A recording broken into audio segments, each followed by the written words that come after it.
Teaching isn't a job that is a walk in the park. It's very heartfully rewarding, but it can take years to get it right. Partly, it is about finding the right teaching position that suits who you are as a teacher, your beliefs, and talents. Still, there are a lot of other things to consider.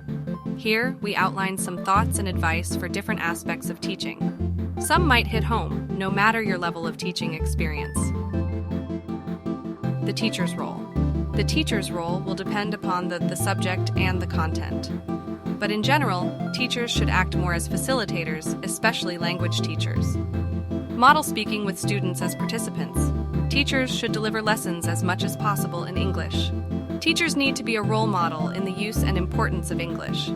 Create the right atmosphere to lower students' affective filters and anxiety. Preparation. A speaking lesson must be thought through and prepared as much or more than any other skill-based lesson. Be prepared for problems that might arise. Have a plan B if the lesson doesn't get students speaking. Classroom management. A speaking-focused lesson can get pretty noisy and loud. That's great, but also make sure students can hear each other. Model voice control by speaking softly. Students will catch on. Further, have some basic management signals to start, pause, and stop activities. Seating should be so students can face each other and also walk around. Wait time. Teachers need to slow down and wait for students to process the language and provide a response. Count at least to 5 after asking a question and waiting for a reply. Cognitive overload is a big issue in second language learning. Teacher talk time, TTT, is a contentious issue. There are times when a teacher might provide valuable input to students. However, the focus should be on student speaking time and students learning English socially by interacting with their peers. Modifications. Lower-level students might need you to modify the lesson materials. Provide lower-level students with appropriate-leveled materials and supports. The focus should be on language production, not understanding all the lesson materials. Materials. Try to be materials light, not a lot of materials. The objective is to get students speaking like they would in the real world, without a piece of paper or reference to a text. Slowly move students away from speaking supported by text. Pictures, flashcards for example. Lesson delivery. Try to teach inductively. Often the speaking part and activity of a lesson is cut short by the school bell.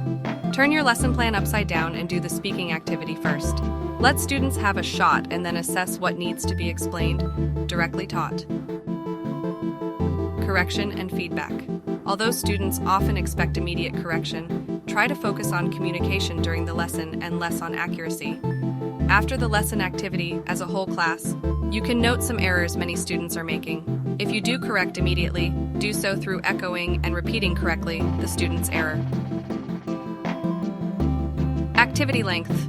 If students are speaking and actively engaged, let the speaking continue. Don't stick too strictly to your lesson plan. It should be a guide. If there is a lot of speaking going on, that means success, and keep it going. Teacher well-being. Learn to forgive yourself and start each day refreshed, anew. Let go of old failures. Keep positive. Keep trying your best, and eventually the stress, the friction will abate, and you'll find your teaching groove. Find ways to be away from teaching mentally, be they sports, hobbies, friends, or just getting away. Learn to be able to step back so to jump further ahead. Be patient with your development as a teacher. Take it one teaching day at a time and reflect on your classroom and teaching practices. Tweak, improve, you will. Let us know in the comments what you think is the best advice for teaching speaking.